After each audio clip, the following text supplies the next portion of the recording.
Number seven, was there a family member or friend encouraging you to pursue your passion for creation? Well, I was being made to create. Right. As a young kid of three, a young child of three, being dragged to violin lessons was not my first choice. I can't even imagine that at three. It's Like no fun.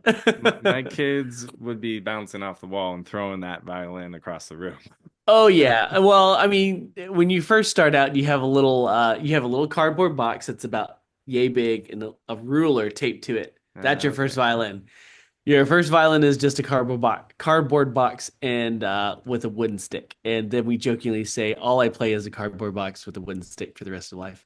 Because I mean, like it's just a box with the Right. holes in it, and you get some strings. So, um, yeah, I mean, I had lots of people as I grew in my abilities, really encouraged me to go like, hey, you should think about doing that. Like, would you be willing to do more of that?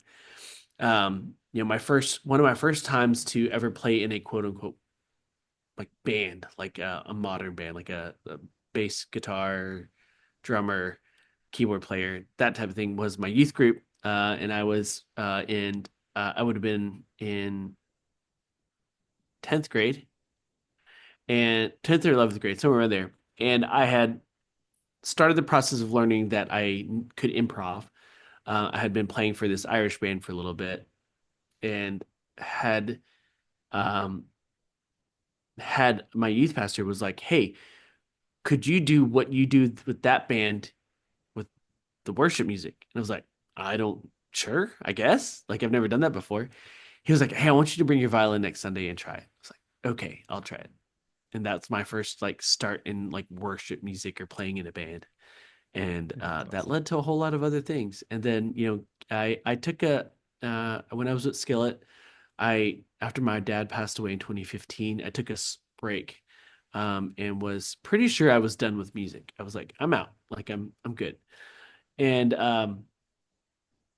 I honestly thought that I kind of had given all that I could. I had lived life. I've been to 30 something countries with this band and played in front of thousands of people, and I was like, yeah, I'm good. I'm done it. Let's try and figure something else out. And um, I had an opportunity. As someone called and said like, "Hey, would you be interested in playing for our group?" And I was like, I'm going to take a break. I'm kind of done for a little while. And they were like, "Well, like we'd love for you to consider. Like, think about it." And so I put it on the back burner. They were like, "Hey, can you let us know like at least like within the next week or so?" And so I call a friend up, and he's been with me through the journey of like walking through my dad passing away and like talking with me about music and things like that. He was like, "Man, it's like I don't think that you would be I don't think that um he was like essentially like I don't think that you should be turning this opportunity down. It's like if you were being faithful to step away from it because God asked you to step away from it, and then this opportunity came up, and not just this person believes in you, but I also believe that you are meant to be doing this. I don't think you need to stop." And I took that opportunity, and that opened up a whole nother set of doors. Like that, when I thought my career was done, I'm doing more now that I never thought I would ever accomplish. And Right.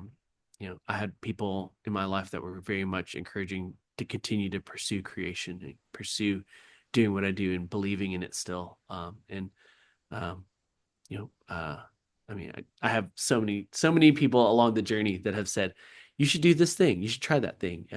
And they believed in me, and Yeah. I was bold enough to listen and bold enough to give it a shot. And it has been a very rewarding journey. Yeah. Yeah. I think that goes back to your three P's, really. Yeah. But it's kind of like, you mentioned your creation ultimately is for God. Yeah. And, you know, I also believe that he opens and closes doors Yeah. according to the plan he has for you. Yeah. And so I feel like I have similar things too, where I'm like, I can't pay rent, I can't buy groceries. Yep. Why am I trying to be a photographer? Right. This is Right. ridiculous at this point. And then, Right. I was actually just telling my wife the other day, we were talking about praying, and it's like, I specifically remember a time where I was like $500 short of rent. Yeah. Yeah. And I prayed that night, like, what the heck? Yeah. I I'm done. I'm over this. Like, God, I'm just crying out at this point. And then the next day I got a check for like 550 Golly. from Yeah. like a job I forgot about or something. I was like, all right. It's just kind of I think like, for every moment that we pray that we don't get that blessing, there is one that happens and you go, I just need to keep praying. right, Like, like I have just as many stories of like, God, why am I like, why is this happening? Like, why am I experiencing these things, or how are you going to take care of me how are you going to take care of this situation, or how, right, you know, he teaches me something through each of those moments. And then just as I'm starting to get discouraged, he's like, hey, I'm still here. right, I'm, I'm not forgetting you. Just because you didn't experience the thing that you thought you needed in those other ones doesn't mean I'm not there right, in those moments.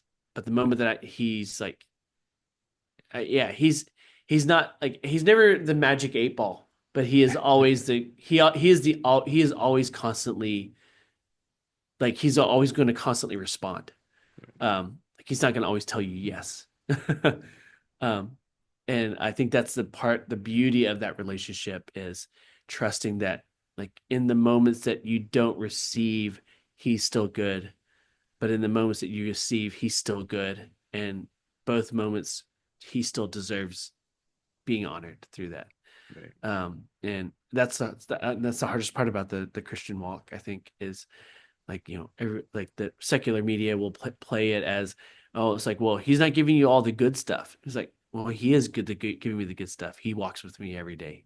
right, Um, that's the good stuff. And if I'm willing to reach out and see that every tough moment is just as beautiful as every like good moment, there like he's in every step of all of that, in those moments. So um yeah, it's it's such a journey. Again, like we've used that word so many times tonight, but it really is like it's a beautiful path that's um the the the road of creation and the road of following God are like they have those hard twists and turns, but getting to that reward and seeing the hard that time together showing off is really amazing. There's a really great book called "The Practice of the Presence of God" by Brother Lawrence. He's Franciscan monk. Let's see, he was uh, a monk in Paris in the 1600s. But essentially, the process of essentially he started to write letters back and forth to another monk that he knew at another monastery, and he was often seeing in the mundane God working. And he like one of the ones that always sticks out in my head is that he was washing dishes for um, the other brothers in the monastery, and he had a moment of like, God, I'm grateful that I get to do this. I'm grateful that I get to wash dishes. And my mom has always said it's like her when she was growing up. Something her mom used to say was, if you have, she comes from a very poor Chinese background in Hong Kong, and but her mom would say like, if you have dirty dishes, it meant that you had a meal, you got food, and to be grateful in the process of washing dishes because you hope that the meal will come again, essentially that you're cleaning these dishes so that it's ready for the next opportunity to eat.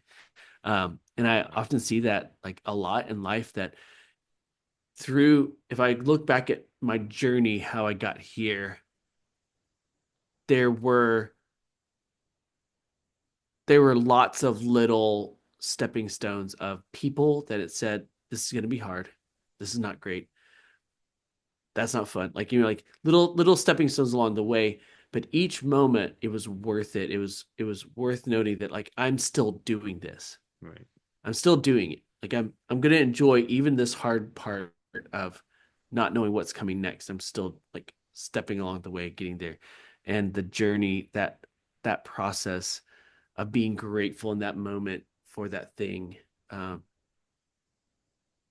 I think I kind of took a left-hand turn on that, but um, but he is faithful in each of those mundane moments, just as much as in the big moments that, Yeah. yeah. And all that to say is, yeah, you did have friends encouraging you. Yes.